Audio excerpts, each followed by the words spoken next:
Well, welcome to Town Hall Talks, where we talk to state and city leaders so you can get to know what's going on in your communities better. Yeah, today we are joined by a couple of city officials from Siloam Springs. Thank you all for being here. Senior Planner Ben Rhoads and Travis Chaney with the Parks and Rec Department. So, Ben, I want to start off with you. Why is the city considering a housing incentive program? Well, that's a great question. Right now, as you might know from your reporting, the United States is experiencing a housing crisis. People are just having difficulty finding homes, affordable housing or attainable housing within the communities. And in particular, what we've noticed is there are certain housing types that are underrepresented in Siloam Springs. We're seeing starter homes being built, and we're seeing multifamily apartments being built. But we're not seeing a lot of what's in the middle between that, senior housing, different levels of housing that you would have between those two different types. So this program is really to provide an economic incentive to the building community to promote those types of housing so we have a better, well-rounded housing stock within our community.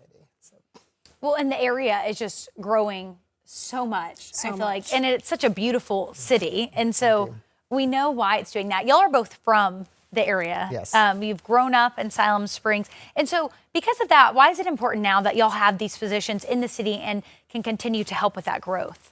Again, it's just because of the shortage that we're having right now. We don't want people to leave Siloam Springs. I mean, that's one thing that we are actually seeing is that when people age in place, and which is what happens, you know, the housing needs do change, and we are seeing that seniors who are trying to downsize are competing with first-time home buyers because they're wanting to get a smaller house, and so that's what's being built in our community. And so we're trying to promote assisted living facilities and cottage courts, which are something that your viewers might not be familiar with, but cottage court housing is essentially smaller homes, like little cottages that are around a central green or shared space where there would be exterior maintenance taken care of by an association that you would pay dues into, and just different housing types that help people stay in the community and not have to leave because they just are no longer able to upkeep their home as they had been.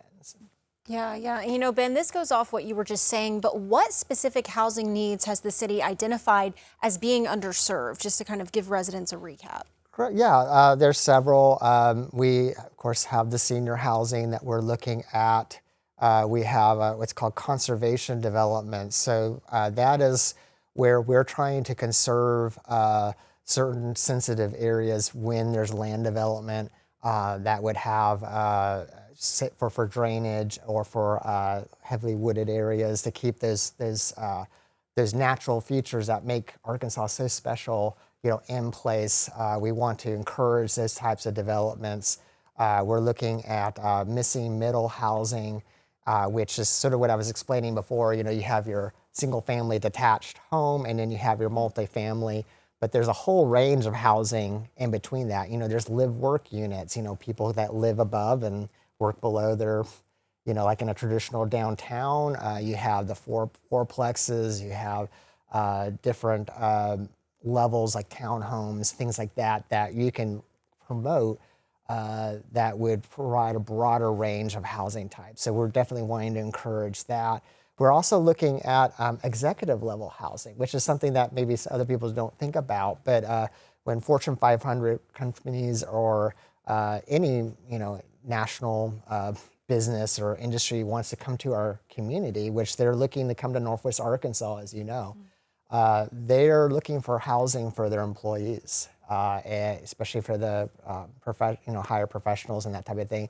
And if we really don't have those executive style housing in our community, we want to promote that so those companies have that to offer if they're choosing to locate in our community. Yeah, so y'all are doing a lot of hard work to make sure that people have the housing they need. We want to talk about how does that availability impact economic businesses and local businesses as well? Like the economic impact, that can be for either of you, just how you've seen it impact. Yeah, I mean, it certainly does have an economic impact, and that is sort of a great segue into what I was just saying earlier.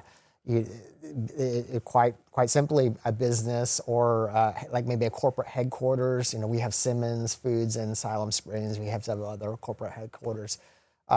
They would be attracted to stay or even expand in our community, or new ones can come in because that they have the housing for their employees. That's what they're looking for. I mean, they're looking for quality of life. They, especially for businesses nowadays that can locate anywhere, they want to look at those externalities like, the great park system and other attributes that create a great quality of life. And so that does promote the local economy, because you're getting more people, living in your community that will definitely pay back on our investment.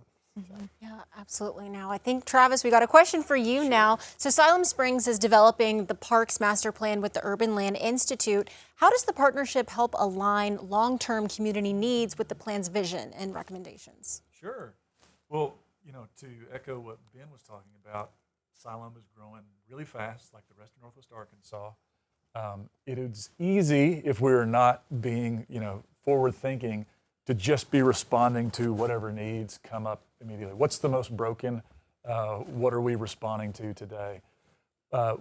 With us getting to work with the Urban Land Institute on a Parks Master Plan, we get to spend a whole year at least engaging the people who actually use the parks, the residents of the town, and make sure that the way the city is investing public dollars, investing tax dollars, lines up with what the community actually wants, actually needs.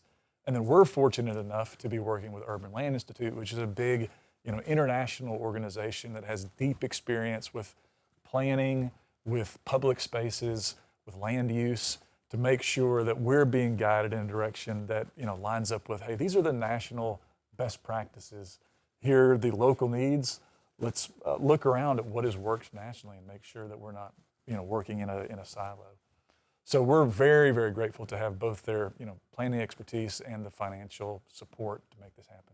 And how do you think, as a longtime resident, as a dad who likes to take their kids out, enjoy the outdoors, how do you think that this will just help the community and make the living aspect of Siloam Springs even better, doing this research and getting to work with them? Sure, there are a couple of reasons. I mean, the biggest one is making sure that what the city is spending money on are things that the community actually wants to spend their money on. And then I personally feel like that engagement process, that community engagement that always comes along with any master planning, it's a great way to just kind of start building excitement in the community, helping the community imagine, what is the best version of Siloam Springs that we can be. Just that process in and of itself can be a catalyst to think, oh, well, I'm happy with this park, but now that we're thinking about it, there are 10 different ways this could go. It tends to bring the community together, build some excitement, and just that excitement in and of itself tends to get the ball rolling on things that have been community priorities for decades. So exciting things coming. A question for both of you, having lived in Siloam Springs for pretty much your whole life, for people who have never been, we have so many people moving in. How would you explain the city to them, and what makes it so special? Well, I could start. The community is special. It has a really unique downtown. It's one of the few downtowns that has a creek that runs through it. It's historic. Travis does a great job maintaining all the beautiful parks that we have in our downtown. But it's, I guess you could just say it's small town America. People are wanting less of that hustle bustle, and it's a great tight-knit community, a lot of strong bonds, in that community, and it's just a great place to live. So, and to echo what Ben was saying, Siloam Springs was started in the 1800s as kind of a health resort, and because of its layout and the time that it was built, particularly the downtown core along the creek is really human scaled. It has that like Stars Hollow quality, Gilmore Girls quality to it. We're fans. That people, whether they know it or not, really connect with. It's like a Hallmark movie. Yeah. And so it provides a very unique sense of community identity to have this special place that, you can just walk out the door, go to the park, and there's a long string of connected parks downtown from the library all the way around John Brown University, and within a couple of blocks, you have that kind of, small town feel, and then all of a sudden you're in the woods along the creek. You're next to an institution of higher learning. You're at this city library. It's very compact and human scale. It's fantastic. It really is fantastic. It's beautiful. And what is y'all's hope as it continues to grow? What do you hope that the city gains, what it keeps? What do you hope looking forward? Well, yes, and one thing going back on the housing incentive program, we're very excited about it, but we're also wanting, just what Travis was saying with the Parks Master Plan, getting some really good feedback from the Home Builders Association. So we're now going to be meeting with them to make sure that our incentive program is actionable. It's something that they will utilize as true economic impacts for their industry, so that we can get some of this housing done. So my hope is, of course, that this program gets off the ground and really gets started, but just that it would really result in a better community overall. Siloam Springs is great, but we can always keep working as a city planner to provide more opportunities for people to stay in our community and to live and thrive. And for me, a lot of times parks can be one of those unique defining features of a community. And anytime there's rapid growth like we've been experiencing, there's always that double-edged sword of people are excited but nervous that the community is going to lose something integral that makes it what it is. So our hope would be that through a Parks Master Plan, we can meaningfully engage folks to say, hey, we're going to grow. There's almost no way around it. But as we grow, let's make sure that we are growing in a way that makes Siloam as Siloamy as it can be. Let's get on the same page about what are those ideals, those aesthetics, those values that make us who we are. Let's lean into that as we invest.